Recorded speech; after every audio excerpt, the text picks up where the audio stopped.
আপনাদেরকে একটু জরুরি সংবাদ শেয়ার করতে চাচ্ছি। আমাদের কালকে একটা মিটিং ছিল পররাষ্ট্র মন্ত্রণালয়ে। পররাষ্ট্রমন্ত্রী ছিলেন, স্বরাষ্ট্রমন্ত্রী ছিলেন, আমি ছিলাম। বিতর্ক যেন পিছু ছাড়ছে না অন্তর্বর্তী সরকারের আইন উপদেষ্টা আসিফ নজরুলের। ভারতের গোয়েন্দা সংস্থা র এর সাথে তার সম্পৃক্ততা নিয়ে রাইট র্যাডিক্যাল না, তাকে সরানো গেল, একটা সাফল্য পাওয়া গেল এবং সাফল্য হিসেবে। আসসালামু আলাইকুম। ভারতীয় রয়ের এজেন্ট হওয়ায় আসিফ নজরুলের পদত্যাগ। দর্শক শ্রোতা, খুবই গুরুত্বপূর্ণ ভিডিও। হ্যাঁ, ভারতীয় রয়ের এজেন্ট, একই তথ্য বেরিয়ে আসলো। আশা করব পুরো ভিডিও জুড়ে আমাদের সাথে থাকবেন। একই বলছেন ডক্টর জাহিদ হাসান। বিস্তারিত থাকতে স্ক্রিনে, আশা করছি শেষ পর্যন্ত থাকবেন। তার পতনের পর অন্তর্বর্তী সরকারের গুরুত্বপূর্ণ দায়িত্বে থাকা বিচার বিভাগ পুনর্গঠন এবং উপদেষ্টা নিয়োগ নিয়ে তার ভূমিকা ঘিরে শুরু হয়েছে নানান সমালোচনা। কেউ কেউ প্রশ্ন তুলছেন ভারতের গোয়েন্দা সংস্থা র এর সাথে তার সম্পৃক্ততা নিয়ে। আসলেই কি তিনি রয়ের এজেন্ট? এই বিষয়ে এবার মুখ খুলেছেন অন্তর্বর্তী সরকারের ক্রীড়া উপদেষ্টা আসিফ মাহমুদ সজীব ভুঁইয়া। বিস্তারিত জানাচ্ছেন আরিফ হাসান।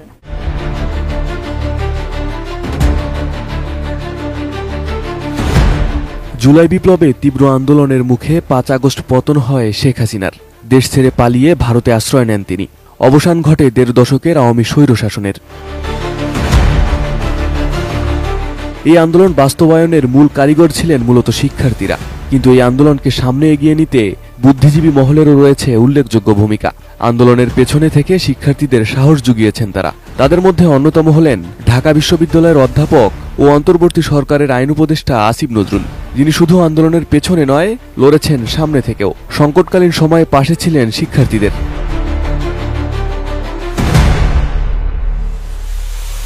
বসুন্ধরা ডায়াবেন্ট এখন আরো উন্নত। এই হট এয়ার থ্রোট অপশিট দ্রুত শোষণ করে সোনামণিকে দেয় কোমল অনুভূতি। সম্প্রতি আসিফ নজরুলকে নিয়ে নানা সমালোচনার জন্ম হয়েছে। কেউ কেউ প্রশ্ন তুলছেন ভারতীয় গোয়েন্দা সংস্থা রয়ের সাথে তার সম্পৃক্ততা নিয়ে। অভিযোগ উঠেছে শেখ হাসিনার পতনের পর ভারতের উদ্দেশ্য পূরণে কাজ করার। তবে এ বিষয়ে এবার মুখ খুলেছেন বৈষম্য বিরোধী আন্দোলনের অন্যতম সমন্বয়ক ও যুব ও ক্রীড়া উপদেষ্টা আসিফ মাহমুদ সজীব ভুঁইয়া।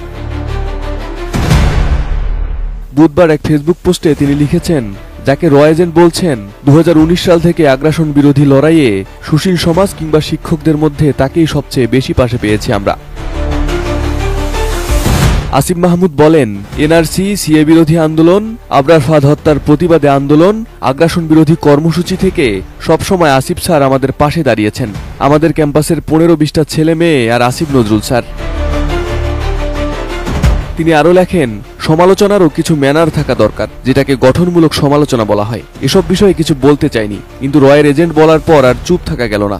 অবশ্য আপনাদের কনস্পিরেন্সি থিওরিতে আমাদের আন্দোলনও র পরিচালিত ছিল, যে আন্দোলনে পরবর্তীতে ফ্যাসিস্ট হাসিনার পতন হল। অপপ্রচারকারীদের প্রতি আহ্বান জানিয়ে আসিফ মাহমুদ বলেন, আমরা এবার একটু কনস্ট্রাকটিভ হই, না হলে এত ত্যাগের ফলে যে দেশ গড়ার স্বপ্ন আমরা দেখছি তা ভুলুণ্ঠিত হবে। Arif Hasan, ATN news. যার বিভৎস আক্রমণ চলছেই, সে আক্রমণের সাথে যুক্ত সবসময় বরাবরের মতো হচ্ছে প্রথম আলো এবং নতুন নতুন নাম।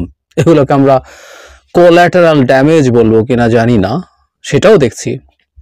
প্রধান উপদেষ্টার প্রেস সচিব শফিকুল আলম ভাইয়ের নাম দেখছি গোলাম মুর্তজা ভাইয়ের নাম। সবাই এখন ভারতের দালাল, রয়ের এজেন্ট, নানা রকম পর্যায়ের এজেন্ট হিসেবে কথাবার্তা আছে। এই আলোচনাগুলো যখন হয়, কেন হয়, এই প্রশ্নের জবাবে আমার একটা কথা খুব মনে পড়ে। মানবতা বিরোধী অপরাধের দায়ে যখন জামায়াত নেতাদের বিচার হচ্ছে, তখন একটা স্কাইপ কেলেঙ্কারি বেরিয়েছিল। এই ট্রাইব্যুনালের একজন বিচারক কথা বলেছিলেন, আমি স্মৃতি থেকে বলছি, বিদেশে অবস্থানরত একজন বিশেষজ্ঞের সাথে। সেখানে একটা জায়গায় তিনি বলেন, সরকার গেছে পাগল হইয়া, তারা একটা রায় চায়। কারণ হিসাবে আমার এই কথাটা মনে কেন আসলো, আমি শেষের দিকে বলবো। ডক্টর আসিফ নজরুল মূল টার্গেট। তাকে নিয়ে একাধিকবার বিভিন্ন জায়গায় বিভিন্ন পর্যায় থেকে টার্গেট করা হয়েছে। এর মধ্যে অত্যন্ত জনপ্রিয় মানুষজন, যাদের প্রচুর অ্যাক্সেস আছে, প্রচুর কানেকশন আছে অনেক মানুষের সাথে, তারা যেমন করেছেন, এর বাইরেও একজন খুবই গুরুত্বপূর্ণ পাবলিক ইন্টেলেকচুয়াল, যিনি এই গণ অভ্যুত্থানকে, শেখ হাসিনাকে শেখ হাসিনা থাকা না থাকা ইত্যাদি নানান ইস্যুতে তিনি আমাদের ন্যারেটিভ যেটা তার বাইরে কথা বলেছেন, এবং এটাকে দিয়ে তার বিশেষ কিছু পরিকল্পনা ছিল, এটাকে বিপ্লব বলে শেখ হাসিনা এখন প্রধানমন্ত্রী আছে বলে নানান ইস্যু এনে তাকেও আমরা দেখেছি আসিফ নজরুলকে আক্রমণ করছেন। এবং আসিফ নজরুলই সব নষ্টের গোড়া। আমি আমার গত ভিডিও যেটা আসিফ নজরুলকে নিয়ে করেছিলাম সেখানে বলেছিলাম কেষ্টা বেটাই চোর, উনি নন্দ ঘোষ, যাই ঘটে সবকিছু তার। উনি নাকি উকিলি বুদ্ধি দিয়ে এই তাদের ভাষায় বিপ্লবকে রীতিমতো কনস্টিটিউশনাল প্রতি বিপ্লবে পরিণত করেছেন। আমি আসলে কারো এই আলাপগুলো আসলে আজকে আর খণ্ডাতে যাচ্ছি না, এগুলো নিয়ে অনেক কথাবার্তা হয়েছে, এবং যেসব অভিযোগ ডক্টর আসিফ নজরুলের বিরুদ্ধে আছে, করা হচ্ছে, সেগুলো খণ্ডাতে যাচ্ছে। অনেকে দীর্ঘ সময় নিয়ে সেগুলো খণ্ডাচ্ছেন। আমার কাছে এগুলো এত কাঁচা, এত এত উদ্ভট, এত হাস্যকর, এত অযৌক্তিক মনে হয়। এগুলোকে ধরে ধরে এগুলো ব্যাখ্যা করা আমার কাছে আসলে অপ্রয়োজনীয়ই মনে হয়, সত্যি বলছি তাই। এবং সেই কারণে আমি ওই পথে কখনো যাইনি, কখনো যাই না। আমি ধারণা করি একটা শ্রেণীর মানুষ যারা এটা কানেক্টেড হতে চান, হন একটা সমাজে কিছু মানুষ এই ধরনের প্রচারণা, এই ধরনের প্রোপাগ্যান্ডা, এই ধরনের বিষোদ্গারে, এই ধরনের মিথ্যাচারেও কানেক্টেড হন। আমাদের সবারই কম বেশি কনফার্মেশন বায়াস আছে, থাকবেই। আমারও নেই তা বলছি না, আমারও আছে, আমাদের প্রত্যেকের আছে। আমরা যারা অস্বীকার করি আমাদের বায়াস নেই, তারা আসলে সঠিক কথা বলি না, ভুল কথা বলি। যাই হোক, প্রশ্নটা আসলে ওই জায়গায় ডক্টর আসিফ নজরুল কেন বারবার টার্গেট হচ্ছেন, কেন প্রথম আলো বারবার টার্গেট হচ্ছেন, কেন এখন নতুন নতুন নাম যুক্ত হচ্ছে, শফিকুল্লাহ আলম, গোলাম মুর্তজা। অবশ্য তাদের দুটো পাপ আছেই। গোলাম মুর্তজা তো ডেইলি স্টারের বাংলা বিভাগের সম্পাদক ছিলেন, মহাপাপ, ডেইলি স্টারে চাকরি করেন উনি। শফিকুল আলম ভাইও প্রথম আলোর সাংবাদিকতার পক্ষে দাঁড়িয়ে বারবার কথা বলেছেন, বিরাগ ভাজন হয়েছেন, আবারই কথা। এবং এখন নতুন নতুন ডাইমেনশন যোগ করা হচ্ছে সবকিছুর সাথে, এবং আমাদের জনগণের সামনে তাদেরকে বিরাট শত্রু হিসেবে উপস্থাপন করা হচ্ছে। অথচ এই দুজনেরও অসাধারণ ভূমিকার কথা আমরা জানি, সত্যিকার অর্থেই জানি। কোনো কোনো জায়গায় তাদের মতের সাথে আমাদের দ্বিমত হতে পারে, কিন্তু যারা আমরা তাদেরকে চিনি, মানে তাদের লেখার সূত্রে, বলার সূত্রে, ব্যক্তিগতভাবেও তারা কি কি করেছেন অনেকেই বলছেন, অনেকেই লিখছেন। দুজনই সাংবাদিক, পেশাগতভাবে অ্যাক্টিভিজম থেকে একেবারেই দূরে ছিলেন না, সুতরাং গুরুত্বপূর্ণ অবদান তাদের আছে। এভাবে নতুন নতুন নাম যুক্ত হবে এখানে আমরা ধরে নিতে পারি, কারণ নতুন নতুন নাম যুক্ত করা গেলে যেটা দাঁড়াবে সেটা হচ্ছে তাদের যে উদ্দেশ্য, সেই উদ্দেশ্যটার প্রসঙ্গে আসবো, সেটা চরিতার্থ করা সহজ হয়। আমরা এর মধ্যে অনেকে এটাকে রাইটলি আইডেন্টিফাই করেছি। সেটা হচ্ছে বাংলাদেশের বর্তমানে মানে তাদের ভাষায় যে বিপ্লব, আমরা যেটাকে গণ অভ্যুত্থান বলি, এটা অবশ্যই বিপ্লব না। প্রথম দিন থেকে এটা কন্টেস্ট করছি। বিপ্লব বলে দেশটাকে নিয়ে শেখ হাসিনার ভাষায় ছিনিমিনি খেলতে চাওয়া হয়েছিল, সেটার বিরুদ্ধে ডক্টর আসিফ নজরুল দাঁড়িয়েছেন।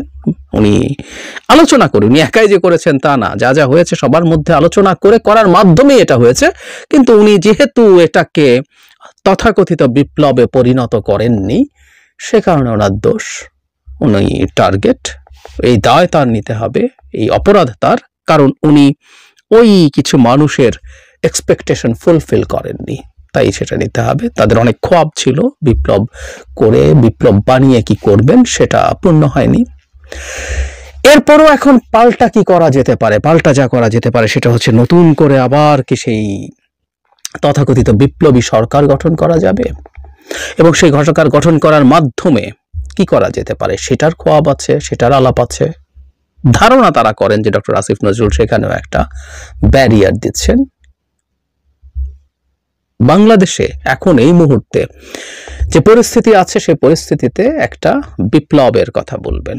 এখানে একটু অপ্রাসঙ্গিক হলেও যোগ করে রাখতে চাই, কনস্টিটিউশনের মধ্য থেকে জনাব শাহাবুদ্দিন চুপ্পুর কাছে শপথ নিয়ে উপদেষ্টা হওয়া তীব্র সমালোচনা করা হয়েছিল। অথচ সিরিয়াতে বাশার আল আসাদের পতনের পর যারা বাশারের বিরুদ্ধে সশস্ত্র যুদ্ধ করেছে গত 13 বছর, তারাও এসে সবকিছু নিজের মতো করে নিয়ে নেননি, দখল করে নেননি। বাশারের যে প্রধানমন্ত্রী তিনি পালিয়ে যাননি, তিনি থেকে বলেছেন যে তিনি ক্ষমতা হস্তান্তর করবেন, স্মুথ ট্রানজিশন করবেন এবং বিজয়ী বাহিনী ঢুকে রাষ্ট্রীয় সবকিছু দখল করে ফেলেনি। তারা অপেক্ষা করেছেন, তারা তাদের অন্তর্বর্তী যে প্রধানমন্ত্রী আছে তাকে ঠিক করে দিচ্ছেন, তিনি দায়িত্ব নেবেন বাশারের প্রধানমন্ত্রীর কাছ থেকে। ওখানে জানি না কোনো বুদ্ধিজীবী এটাকে বিপ্লব হাতছাড়া করে দিচ্ছে টিচ্ছে আলাপ করছে কিনা। যাই হোক, আমরা আমাদের প্রসঙ্গে ফিরি। এর বাইরে একটা খুব গুরুত্বপূর্ণ জায়গা আছে যে আমাদের সরকারের মানে আমি আওয়ামী রেজিমের কথা বলছি, তাদের বিরুদ্ধে যারা লড়াই করেছে তাদের মধ্যে নানা রকম সংঘাত, দ্বন্দ্ব তৈরি করে দেয়া, অনৈক্য তৈরি করে দেয়া। বহু মানুষ বহু রকম মতামত নিয়ে আসবে, কিন্তু ট্যাগ দিয়ে দেয়। আমি বারবার বলছি আমাদের সমালোচনা থাকতে পারে। আমি প্রথম আলোর পক্ষে কথা বলেছি, কারো ভালো না লাগতে পারে, তিনি মনে করতেই পারেন প্রথম আলো খুবই ইভিল একটা বস্তু, কিন্তু এটা বলার জন্যই আমি ভারতের দালাল হয়ে যাওয়া। অবশ্য ভারতে নাকি অনেক লেয়ারের, রয়ের নাকি অনেক লেয়ারের দালাল টালাল আছে, জানি না কোন লেয়ারে কি আছে, আরো লেয়ার আছে কিনা বলার বাইরে। কিন্তু আপনি যে ট্যাগ দিচ্ছেন মানুষজনকে, আমি দেখলাম এই ট্যাগকে টার্গেট করেই উপদেষ্টা জনাব আসিফ মাহমুদ খুবই গুরুত্বপূর্ণ একটা ফেসবুক স্ট্যাটাস দিয়েছেন। আমরা সাধুবাদ জানাই, কারণ গতবারও আমি আমার ভিডিওতে বলেছি, অনেকে লিখেছেন ফেসবুকে বা অন্যান্য জায়গায়, যে ডক্টর আসিফ নজরুলকে নিয়ে যখন এই বিভৎস বিষোদ্গার করা হচ্ছে, তখন বিশেষ করে উনি 3, 4, 5 তারিখে কোথায় কি করেছেন, কি ছিলেন বলে যেসব অভিযোগ গত ভিডিওতে আমরা আলোচনা করেছিলাম, সেগুলোর ব্যাপারে তো তাদের বক্তব্য থাকতে পারতো, কিন্তু তারা শেষ পর্যন্ত কথা বলছেন, which is very nice to see। এটা চালিয়ে যেতে হবে। আমরা বারবার বলছি আমাদের প্রত্যেকের সমালোচনা থাকতে পারে। আসিফ নজরুল সমালোচনার ঊর্ধ্বে থাকবেন কেন? অবশ্যই উনি সমালোচনার মধ্যে থাকবেন। উনি পুরো এন্টায়ার প্রিভিয়াস সময়, এখনকার সময় কি করেছেন সেটা এক জিনিস, আর যাবতীয় যত কিছু শুধুমাত্র মন গড়া কিছু বলে বলে তাকে দায়ী করে যাওয়া, এর চেয়ে বিভৎস কুৎসা তো আর কিছু হতে পারে না।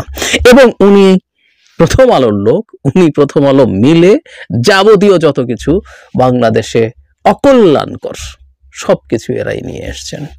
এবং প্রথম আলোর পক্ষে কেউ সামান্য যদি বলেন তিনি শেষ, তিনি রয়ের এজেন্ট, ভারতের দালাল ইত্যাদি ইত্যাদি, প্রথম আলোর পক্ষে এবং তার রাইটের পক্ষেও কথা বলা যাবে না। এই যে পোলারাইজেশন, এগুলোই ফ্যাসিজম, আসলে এগুলোই ফ্যাসিস্ট অ্যাটিটিউড, এগুলোই তাই একদম সরাসরি যদি বলি। শেখ হাসিনার বিরুদ্ধে ট্যাগিং এর অভিযোগ করতাম, আমরা এখন ঠিক সেই ট্যাগিং দেখছি, সেই একই রকম মতামত চাপিয়ে দেওয়ার বাইরে আর সবাই শত্রু, এই আলাপ দেখছি। আই রিপিট, সমালোচনা হতেই পারে, যে কারো হতে পারে। আমি প্রথম আলোকে সমর্থন করে যখন ভিডিও করছি, আপনার ভালো না লাগলে সমালোচনা করুন, বলুন আমি কোথায় কোথায় ভুল আছে, হতেই পারি। বা সবসময় কে ভুল কে সঠিক এটা ডিসাইডেড হবে না, কতগুলো ডিসিশন আমাদের ফিলোসফিক্যালি নিতে হবে, সেটা সেই রকম ভাবে দেখতে হবে। কিন্তু না, এগুলো করা যাবে না, র্যাডিক্যালাইজেশন করতে হবে। আমরা যখন পরস্পরের মধ্যে সংঘাত দ্বন্দ্বে মেতে উঠবো, লেগে যাব পরস্পরের বিরুদ্ধে, লাভ ভারতের। তারা চাইছে বাংলাদেশে একটা স্টেবল পরিস্থিতি তৈরি না হয়, সরকার ডিস্টেবিলাইজড হোক, যত রকম ভাবে এটা করা যায় সেটা তাদের চাওয়া। সুতরাং কার চাওয়া ফুলফিলড হচ্ছে আমরা বুঝতে পারি। অ্যাট দ্য সেম টাইম বাংলাদেশে কোনো সেন্ট্রিস্ট ফোর্স, কোনো লিবারেল ফোর্স যেন না থাকে। আপনাকে আমাকে সবাইকে সেন্ট্রিস্ট ফোর্স ফলো করতে হবে না, লিবারেল কাউকে পছন্দ করতে হবে না, কিন্তু তার জায়গাটা সমাজে থাকবে, রাষ্ট্রে থাকবে, তার অধিকার থাকবে, এটা নিশ্চিত করতে হবে। আমি খুব খোলাখুলি যদি বলি, আমি বহুবার বলেছি জামায়াতের রাজনীতি আমি পছন্দ করি না, ওদের যে আইডেন্টিটি পলিটিক্স আমি পছন্দ করি না, কিন্তু জামায়াতের বাংলাদেশে কনস্টিটিউশন মেনে, আমাদের নর্মস মেনে যে রাজনীতি করছে, সেই অধিকার তাদের আছে। তাদের এই অধিকার কোথাও যদি লঙ্ঘিত হয়, তার বিরুদ্ধে আমি কথা বলবো। আপনাদের মনে থাকার কথা, যারা আমার ভিডিও নিয়মিতভাবে দেখেন, ঢাকা ইউনিভার্সিটিতে ছাত্রদের নাকি কবে তারা মতৈক্যে পৌঁছেছিলেন যে ছাত্র শিবিরকে তারা অপারেট করতে দেবেন না। আমি প্রশ্ন করেছিলাম কোন অধিকারে তারা এটা করতে পারেন, বা এখনো এই আলাপ তারা কোত্থেকে আনেন? একটা ছাত্র সংগঠন যদি নিষিদ্ধ না হয়, প্রত্যেকটা জায়গায় তাদের অপারেশন চালানোর মতো অধিকার আছে। শুধু তাই না, জামায়াতের আমির সাম্প্রতিক সময় যেসব বক্তব্য দিয়েছেন, বেশ কঠোর সমালোচনা করেছি। একটু যোগ করতে চাই, একটা অনুষ্ঠানে তার সাথে আমার প্রথমবারের মতো দেখা হয়েছে, আমার ভালো লেগেছে। উনি এসে রীতিমতো আমাকে জড়িয়ে ধরেছেন এবং তার সমালোচনা করা নিয়ে বলছেন হ্যাঁ আমি যেন সেটা করে যাই। আমার যেটা মনে হয়, হ্যাঁ, আমি তাদের ওই গণতান্ত্রিক অধিকারটা দেখছি। উনি অ্যাকোমোডেটিভ মানুষ, উনি বলছেন না জামায়াত সব সঠিক করছে, জামায়াতের প্রশংসাই করে যেতে হবে। সো এই জায়গাটা হচ্ছে বেসিক জায়গা, যে গণতন্ত্রের জায়গা আমরা চাই। সুতরাং সমাজের লিবারেল কোনো ফোর্স, কোনো সেন্ট্রিস্ট ফোর্স রাখা যাবে না। এগুলো গুরুত্বপূর্ণ কারণ। প্রত্যেককে তার মতো করে, তাদের মতো করে ভারতের সমালোচনা বা অন্যান্য ক্ষেত্রে যা যা করার সব করতে হবে। সবকিছু একরকম করে ফেলাই ফ্যাসিজম। খুব সহজ ভাষায় যদি বলি, সবাইকে একই হতে হবে। আমি শ্রেষ্ঠ কথা বলেছি, আমি যা বলেছি এটাই সঠিক, এটাই বেস্ট, সবাইকে এটা মেনে চলতে হবে। আরেকটা জিনিস এখানে জরুরি, সেটা মনে রাখা দরকার, সেটা হচ্ছে ওই যে শুরুতে সরকার গেছে পাগল হইয়া, তারা একটা রায় চায়। কথাটা কেন বললাম? যারা আসিফ নজরুলের বিরুদ্ধে লেগেছেন তারা একটা সাফল্য চান। তারা বাংলাদেশকে কেন্দ্র করে বহু কিছু ঘটাতে চেয়েছিলেন। তারা চেয়েছিলেন বাংলাদেশে একটা সোকল্ড বিপ্লবী সরকার হবে, সেটা ঘাড়ে চড়ে তারা বাংলাদেশকে ধারণা করা হয়, আমরা বিভিন্ন কিছু একত্র করে একটা চরম রাইট। আসিফ নজরুলের শুরুতেই একটা জরুরি লাইভ আমরা দেখেছি, সেখানে প্রবাসীদের একটা সুখবর দিয়েছেন। তো যাই হোক, আসিফ নজরুলকে নিয়ে সমসাময়িক বিষয়গুলো নানান তর্ক বিতর্ক চলছে। বিশেষ করে সাংবাদিক ইলিয়াস যখন একটা প্রতিবেদন প্রকাশ করলো, সেইখানে তাকে নিয়ে অনেক চাঞ্চল্যকর তথ্য তিনি দিয়েছেন। তো সাংবাদিক ইলিয়াসকে কিন্তু আমরা সকলেই একেবারে অস্বীকার করতে পারি না যে সাংবাদিক ইলিয়াস ভুয়া তথ্য দেন একবারে, বা তার রিপোর্টগুলো মিথ্যা হয়, বা তিনি সাংবাদিক হিসেবে খুব একটা ভালো না, সাফল্য নেই। আমরা কিন্তু এটা বলতে পারি না। আমরা জানি যে সাংবাদিক ইলিয়াস মানে কতটা সূক্ষ্মভাবে তিনি কাজগুলো করে থাকেন। তবে হ্যাঁ, প্রথম আলো ডেইলি স্টার এইখানে অনেক অনেক অনেক ভুয়া তথ্য দেয়, ভুয়া রিপোর্ট তৈরি করে। আর বিশেষ করে আসিফ নজরুলকে নিয়ে বেশিরভাগ সময় মিথ্যা তথ্য কিন্তু বেরিয়ে আসছে। তো ডক্টর জাহিদ হাসান কিন্তু এইটা প্রোটেস্ট করেছেন, এবং তিনি আসিফ নজরুলকে নিয়ে যে মিথ্যা ভুয়া এই যে তথ্য প্রমাণগুলো দেওয়া, সেগুলো কিন্তু তিনি ইতিমধ্যে প্রকাশ করেছেন। আশা করছি যারা সম্পূর্ণ ভিডিওটা দেখেছেন তারাই একমাত্র বুঝতে পেরেছেন। তো আসলেই আসিফ নজরুলের উপর যে এই যে একটা প্রভাব আসছে, সেটা কি হবে? যাই হোক, পুরো ভিডিওটা যারা যারা দেখেছেন অবশ্যই আপনাদের মতামত সুন্দর করে কমেন্টে লিখবেন। এবং হ্যাঁ, আপনারা আসলে কি চান যে আসিফ নজরুল স্যার তিনি পদত্যাগ করুক, বা তার এইখানে থাকার কোনো প্রয়োজন নেই, তার কোনো যোগ্যতা নেই? কে কে এই